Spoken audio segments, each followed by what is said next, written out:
जय हिंद दोस्तों, कैसे हैं आप लोग। उम्मीद करता हूं कि अच्छे होंगे आप लोग इस कोरोना महामारी काल में। तो और अच्छे से तैयारी करते होंगे घर पर ही। तो आप घर पर ही रहकर अच्छे से तैयारी कीजिए इस कोरोना काल में। चलिए हम आज साइंस का टॉप क्वेश्चन सब लेके आए हैं। चलिए 1 नंबर क्वेश्चन से स्टार्ट करते हैं और इसमें बेसिक से करते चलेंगे, ठीक है। बेसिक और बढ़िया क्वेश्चन जितना भी है सभी का बेसिक भी करेंगे, ठीक। तो आप लोग वीडियो में बने रहिए और देखिए, आप लोगों को पूरा कोर्स करवाया जाएगा। तो आप लोग यदि अच्छा लगता है तो चैनल को सब्सक्राइब कीजिए और वीडियो को लाइक कीजिए। चलिए 1 नंबर क्वेश्चन देखिए। 1 नंबर क्वेश्चन है कि आवर्त सारणी में कितने आवर्त हैं। तो देखिए आवर्त सारणी, आवर्त पहले आप लोग समझते हैं। आवर्त होता है कि ये आवर्त हुआ 1 2 3 4 5 6 और 7। ये कितना हुआ? 7 आवर्त है। यहाँ से यहाँ तक में कितना आवर्त है? 7 आवर्त है। और ये दोनों जो देख रहे हैं, ये दोनों यहाँ से लिया गया है, यहाँ बीच यहीं से है, ये इसी में से ये दोनों है, ठीक है। इसी श्रेणी का है। चलिए तो आवर्त कितना हो गया? 7 आवर्त हो गया। तो आवर्त आप कितना बता सकते हैं? तो आवर्त सारणी में आवर्त 7 है, ठीक है। अब इसी में पूछा जाता है कि वर्ग कितना है। तो वर्ग, और इसको डिटेल में भी हम समझेंगे आगे, ठीक है। आगे फिर हम डिटेल में समझाएंगे, आगे भी क्वेश्चन है। तो देखिए वर्ग समझा देते हैं। आवर्त 7, वर्ग हो गया 18 वर्ग, जिसको ग्रुप कहते हैं। कितना ग्रुप है? तो ये देखिए, इस ऐसे कीजिए, इस लाइन से 1 2 3 4 5 6 7 8 9 10 11 12 13 14 15 16 17 18। तो वर्ग कितना हो गया? वर्ग 18 और आवर्त कितना? आवर्त 7 है। आवर्त सारणी में कितने वर्ग हैं? तो 18 वर्ग है और आवर्त कितने हैं? 7 आवर्त है। और चलिए देखिए, और एक चीज़ और समझा देते हैं। आवर्त सारणी में पहला आवर्त में 2 तत्व, देखिए एक हाइड्रोजन और एक हीलियम, ठीक है। दूसरा आवर्त में देखिए, यहाँ से ये दूसरा आवर्त हो गया 8 तत्व। फिर तीसरा में देखिए, यहाँ से 8 तत्व।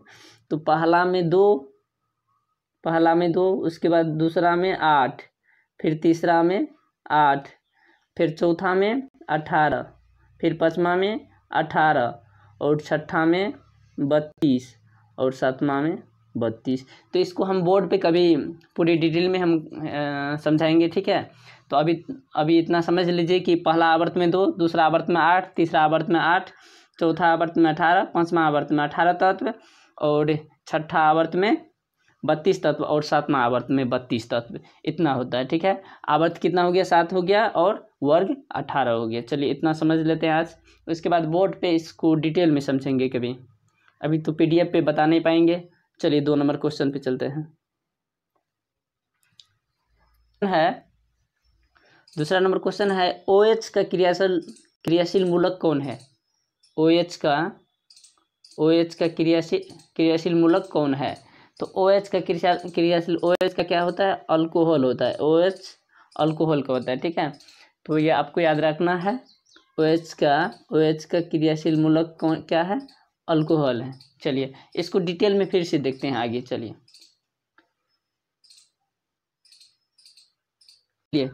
OH से हो गया, OH से अल्कोहल, इससे पहले क्वेश्चन था OH से अल्कोहल।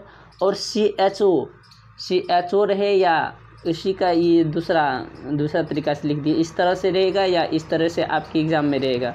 तो दोनों को क्या है? अल्डिहाइड है, ठीक है। CHO इस तरह से रहेगा या C डबल बॉन्ड और सिंगल बॉन्ड H इस तरह से रहेगा, तो ये क्या है? अल्डिहाइड है। और CO, सिर्फ CO रहेगा इस तरह से, देखिए या नीचे में, देखिए नीचे में इस तरह से रहेगा, तो ये कीटोन है, ठीक है। बढ़िया से देख लीजिए, समझ गए। तो इस तरह से रहेगा तो कीटोन, CO कीटोन हो गया, CHO अल्डिहाइड हो गया और OH अल्कोहल हो गया। ये तीनों बहुत इंपॉर्टेंट है एग्जाम के लिए, तो बार बार पूछा जाता है, तो आप लोग याद रखिए इसको। चलिए नेक्स्ट क्वेश्चन पे बढ़ते हैं।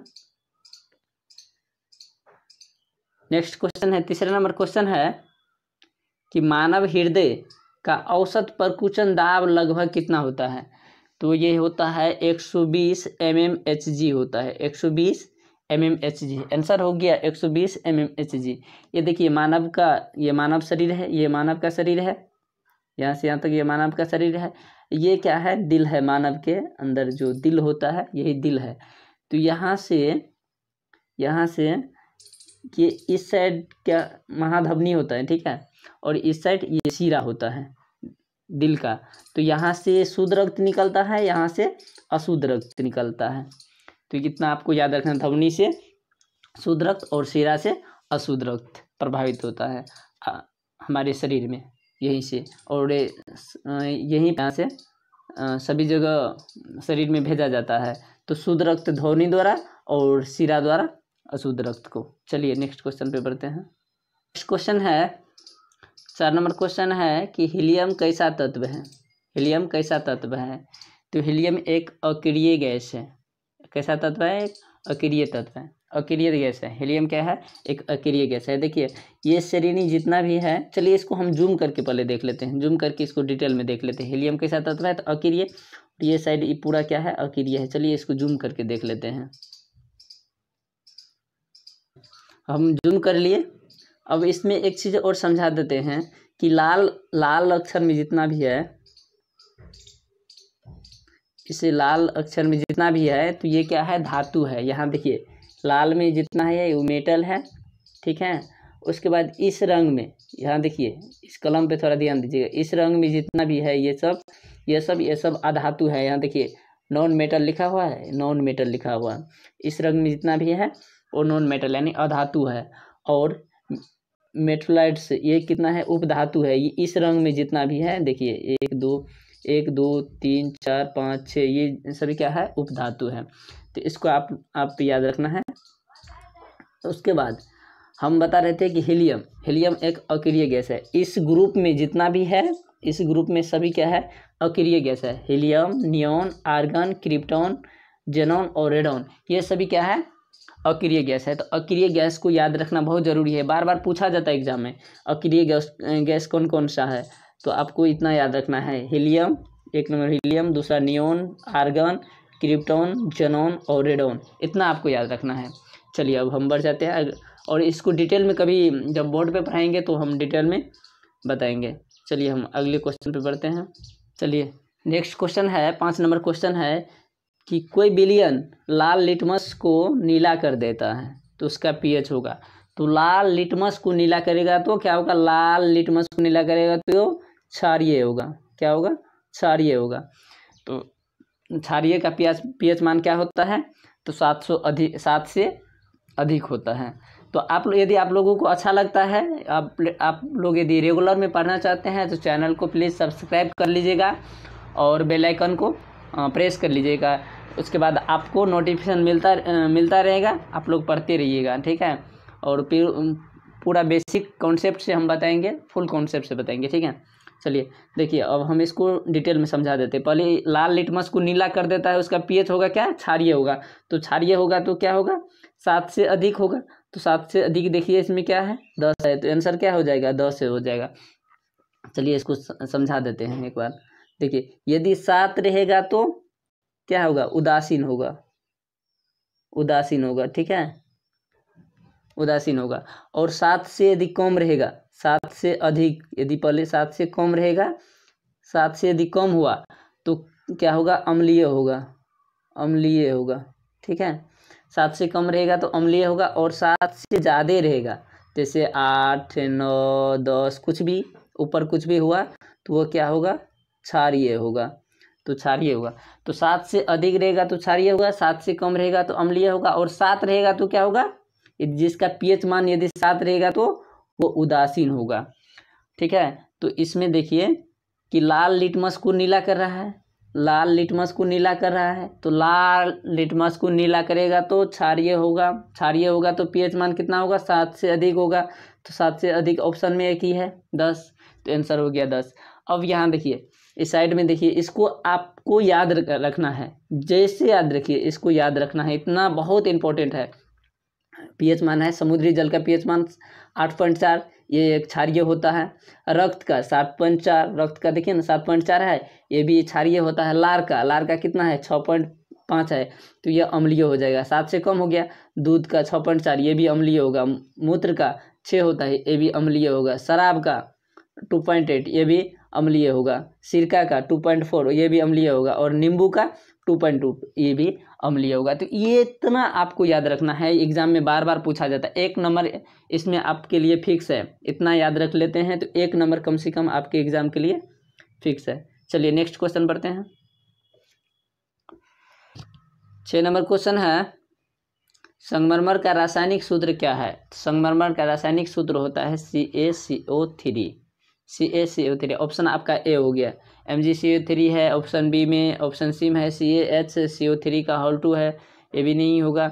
ऑप्शन आपका ए क्या है? सही है, ऑप्शन आपका ए सही है। चलिए नेक्स्ट क्वेश्चन बढ़ते हैं।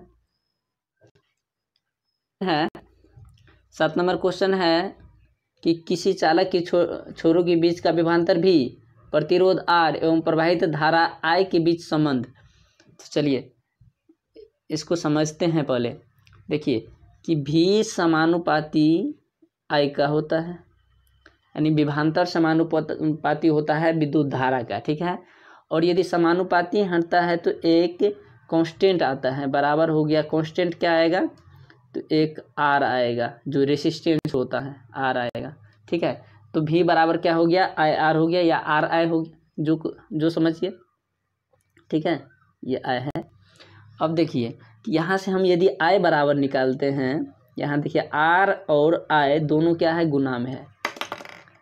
यहाँ देखिए R और I क्या है? दोनों गुना में है। हम I को सिर्फ उस बगल रखते हैं तो R को इस साइड भेज देते हैं तो क्या हो जाएगा? V/R हो जाएगा बराबर I। देखिए ये ऑप्शन में है, ये ऑप्शन में नहीं है। I बराबर है R/V, यहाँ आया V/R, तो ये तो गलत है, ऑप्शन ए गलत है। और ऑप्शन बी में R बराबर है, ऑप्शन सी में भी R बराबर है। तो हम R बराबर निकाल लेते हैं, ठीक है। R बराबर निकाल लेते हैं। चलिए यहाँ से यदि IR/V बराबर क्या हो जाएगा? IR हो गया तो यहाँ से R बराबर निकाल लेते हैं तो क्या हुआ? V/I हो जाएगा। R बराबर V/I हो जाएगा, क्योंकि I R दोनों क्या है? गुना में है। अब बराबर की साइड I को भेज दिए तो भाग में आ गया, तो V/I हो जाएगा R बराबर। तो देखिए ऑप्शन आपका किस में? R बराबर V/I। ऑप्शन आप देख लीजिए किस में है? V/I। देखिए ऑप्शन आपका सी में है, तो आंसर हो जाएगा R बराबर V/I। आपको इतना सिर्फ याद रखना है कि V समानुपाती होता है I का, ठीक है। तो जब समानुपाती हटता है तो एक कांस्टेंट आता है जिसका नाम है R, रेसिस्टेंस। तो V बराबर क्या हो गया? RI हो गया। यहाँ से आप निकाल लीजिए, R बराबर निकालना चाहते हैं तो V/I हो जाएगा, यदि I बराबर निकालना चाहते हैं तो V/R हो जाएगा। यहाँ से आप निकाल सकते हैं। बस इतना आपको याद रखना है, दोनों ये टर्म याद रखना है आपको। चलिए नेक्स्ट क्वेश्चन पर बढ़ते हैं। 8 नंबर क्वेश्चन है, विभवांतर का SI मात्रक होता है। तो ये आप लोग तो याद कर लिए होंगे, विभवांतर का वोल्ट होता है। आंसर आपका हो गया सी, विभवांतर का SI मात्रक क्या बोल रहा है? वोल्ट होता है। चलिए नेक्स्ट क्वेश्चन बढ़ते हैं। नेक्स्ट क्वेश्चन है 9 नंबर क्वेश्चन है, सोडियम कार्बोनेट का अणुसूत्र होता है। तो सोडियम कार्बोनेट का अणुसूत्र होता है Na2CO3, ठीक है। सोडियम बाइकार्बोनेट एक पूछा जाता है, ये तो सोडियम कार्बोनेट है, एक पूछा जाता है सोडियम बाइकार्बोनेट का, तो उसका सूत्र होता है NaHCO3। दोनों आपको याद रखना है। सोडियम कार्बोनेट का Na2CO3 जो कि क्वेश्चन में है, अभी जो इस क्वेश्चन में है आपका Na2CO3, और सोडियम बाइकार्बोनेट का सूत्र होता है NaHCO3, ये होता है। तो ये दोनों आपको याद रखना है। ये नमक का सूत्र, NaCl क्या है? नमक का सूत्र है, साधारण नमक, सोडियम क्लोराइड जिसको कहते हैं, NaCl सोडियम क्लोराइड का सूत्र है नमक का। चलिए नेक्स्ट क्वेश्चन बढ़ते हैं। नेक्स्ट क्वेश्चन है 10 नंबर क्वेश्चन है, ग्वाटर अथवा घंघा रोग होता है। तो ये होता है आयोडीन की कमी से। किसकी कमी से होता है ग्वाटर एवं घंघा रोग? होता है आयोडीन की कमी से होता है। चलिए नेक्स्ट क्वेश्चन पे बढ़ते हैं। क्वेश्चन है, वायुमंडल में कार्बन डाइऑक्साइड यानी कि CO2 गैस की उपस्थिति है। तो वायुमंडल में नाइट्रोजन का उपस्थिति कितना है? नाइट्रोजन का सभी को पता है 78% नाइट्रोजन है। ऑक्सीजन कितना है? 20.95% है। और ये क्या है? कार्बन डाइऑक्साइड का है 0.03%। इतना आपको याद रखना। ऑक्सीजन के 20.95 यानी कि 21% इसको कह सकते हैं। ऑक्सीजन को आप 21% भी कह सकते हैं, कहीं कहीं 21% रहता है, ठीक है। नाइट्रोजन 78% हो गया। उसके बाद कार्बन डाइऑक्साइड 0.03% हो गया। तो इतना आपको याद रखना है। चलिए नेक्स्ट क्वेश्चन बढ़ते हैं। क्वेश्चन है 12 नंबर क्वेश्चन है, मनुष्य के शरीर की सबसे बड़ी ग्रंथि। सबसे बड़ी ग्रंथि क्या है? ये लीवर है। सबसे बड़ी ग्रंथि आंसर हो जाएगा आपका ए, लीवर। चलिए नेक्स्ट क्वेश्चन बढ़ते हैं। मनुष्य की सबसे बड़ी ग्रंथि क्या है? लीवर है। नेक्स्ट क्वेश्चन है कि डायनेमो यांत्रिक ऊर्जा को किस ऊर्जा में परिणत करता है? तो डायनेमो यांत्रिक ऊर्जा को विद्युत ऊर्जा में परिणत करता है। ठीक इसी का अपोजिट होता है। यांत्रिक ऊर्जा को विद्युत ऊर्जा में डायनेमो चेंज किया। और विद्युत मोटर जो होता है, विद्युत मोटर, ठीक है, विद्युत मोटर जो होता है इसका अपोजिट होता है, वो विद्युत ऊर्जा को यांत्रिक ऊर्जा में, यानी कि डायनेमो का अपोजिट होता है विद्युत मोटर। डायनेमो चेंज किया यांत्रिक ऊर्जा को विद्युत ऊर्जा में, और विद्युत मोटर जो होता है वो विद्युत ऊर्जा को यांत्रिक ऊर्जा में परिवर्तित करता है। चलिए नेक्स्ट क्वेश्चन पे बढ़ते हैं। नेक्स्ट क्वेश्चन है विद्युत का अच्छा चालक है। विद्युत का अच्छा चालक है तो सभी को पता है। विद्युत का सबसे अच्छा चालक देखिए, लकड़ी है कि प्लास्टिक है कि कार्बन है कि चांदी है? तो ये होगा चांदी। ऑप्शन आपका डी हो गया। चलिए नेक्स्ट क्वेश्चन पे बढ़ते हैं। क्वेश्चन है 15 नंबर क्वेश्चन है, एक जूल का मान होता है 0.24 कैलोरी। 0.24 क्या कैलोरी में होता है, ठीक है, कैलोरी, जो कि ऑप्शन आपका ए में है। चलिए नेक्स्ट क्वेश्चन पे बढ़ते हैं। नंबर क्वेश्चन है कि तारे की टिमटिमाने का कारण, तो ये है तारे टिमटिमाने का कारण क्या है? अपवर्तन, यानी वायुमंडलीय अपवर्तन। तारे की टिमटिमाने का कारण है वायुमंडलीय अपवर्तन। चलिए नेक्स्ट क्वेश्चन बढ़ते हैं। चलिए नेक्स्ट क्वेश्चन 17 नंबर क्वेश्चन है, हरे पौधे कहलाते हैं। हरे पौधे जो होते हैं तो वो अपना खाना खुद बनाते हैं, इसीलिए जो खुद खाना बनाते हैं, अपना भोजन खुद बनाते हैं, वो उत्पाद कहलाते हैं। जो भोजन अपना खुद तैयार करते हैं वो क्या कहलाते हैं? उत्पादक कहलाते हैं। तो ऑप्शन आपका ए हो जाएगा, उत्पादक। आंसर हरे पौधे क्या कहलाते हैं? उत्पादक, क्योंकि ये अपना भोजन स्वयं बनाते हैं। चलिए नेक्स्ट क्वेश्चन बढ़ते हैं। नेक्स्ट क्वेश्चन है 18 नंबर, आभूषण बनाने वाला सोना होता है, यानी कि कितने कैरेट का होता है? तो ये कितने कैरेट का? देखिए 24 कैरेट होता है, 16 कैरेट या 22 कैरेट या 15 कैरेट। तो देखिए शुद्ध सोना होता है 24 कैरेट का, और आभूषण बनाने वाला सोना जो होता है ये 22 कैरेट का होता है। तो आंसर आपका हो जाएगा 22 कैरेट, सी आपका आंसर हो गया, सी, ठीक है। और शुद्ध सोना जो होता है, शुद्ध सोना कितना का होता है? शुद्ध सोना होता है 24 कैरेट का, 24 कैरेट का शुद्ध सोना। और आभूषण बनाने वाला सोना 22 कैरेट का। तो आंसर आपका हो गया सी। चलिए नेक्स्ट क्वेश्चन है, ओजोन परत पाई जाती है। 19 नंबर क्वेश्चन है, ओजोन परत पाई जाती है। देखिए इंग्लिश में रहेगा, ठीक है, आपकी एग्जाम रहता है तो इंग्लिश में ही रहता है। ये इंग्लिश है। स्ट्रेटोस्फीयर जो है ये इंग्लिश में है। एक्सोस्फीयर ये भी इंग्लिश, ये सभी का इंग्लिश है। आयनोस्फीयर ये भी, ट्रोपोस्फीयर ये इंग्लिश में है, ठीक है। तो इंग्लिश में ही नाम रहेगा। तो आपको हिंदी याद भी रखना है, हिंदी इंग्लिश का हिंदी याद रखना है। देखिए स्ट्रेटोस्फीयर समतापमंडल, ये सभी आप याद कर लीजिए, ठीक है। तो ओजोन परत जो होता है वो समतापमंडल में होता है। समतापमंडल मतलब स्ट्रेटोस्फीयर, ठीक है, स्ट्रेटोस्फीयर इंग्लिश हो जाएगा स्ट्रेटोस्फीयर, समतापमंडल। ऑप्शन आपका ए हो जाएगा, ओजोन परत पाई जाती है समतापमंडल में। चलिए ये सभी आपको याद रखना है।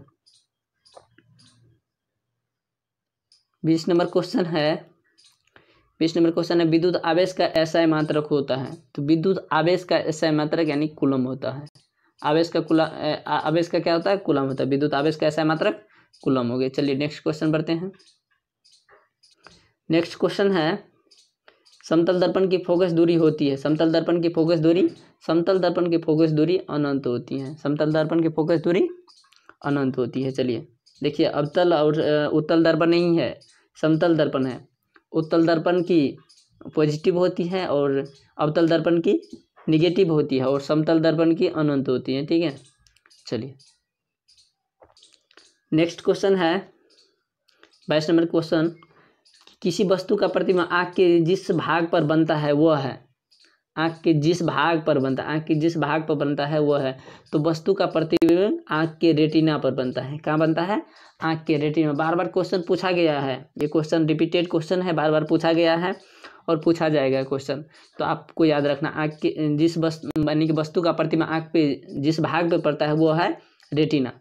आँख का भाग है रेटिना, आंसर हो जाएगा रेटिना। चलिए नेक्स्ट क्वेश्चन बढ़ते हैं। 23 नंबर क्वेश्चन है मनुष्य में श्वेत रक्त कणिकाओं को जीवन अवधि कितनी होती है। तो ये होता है 2 से 4 दिन। कहीं कहीं लिखा हुआ है कि 20 से 30 दिन, तो ये क्या है? ये गलत है, ठीक है। 20 से 30 दिन या कुछ भी, ये गलत है। इसका श्वेत रक्त का जीवन काल होता है 2 से 4 दिन, सिर्फ 2 से 4, ऑप्शन जो कि आपके ऑप्शन ए में है, 2 से 4 दिन। चलिए नेक्स्ट क्वेश्चन बढ़ते हैं। अगला क्वेश्चन है मानव मस्तिष्क का औसत भार। 24 नंबर क्वेश्चन है मानव मस्तिष्क का औसत भार कितना होता है। औसत भार कितना होता है? तो ये होता है 1.4 kg, यानी कि 1400 ग्राम में होता है। ठीक है, 1400 ग्राम में होता है। इसको केजी में बनाएंगे तो 1.4 kg होगा। ठीक है, जो कि महिला का कितना होता है? तो 1350 ग्राम होता है, आज जबकि पुरुष का लगभग 1400 ग्राम होता है। तो एवरेजिंग लिया है, औसत लगभग लिया है 1.4 kg। तो आपको याद रखना है, ये महिला के लिए हो गया, ये पुरुष के लिए हो गया। चलिए नेक्स्ट क्वेश्चन, लास्ट क्वेश्चन पे बढ़ जाते हैं।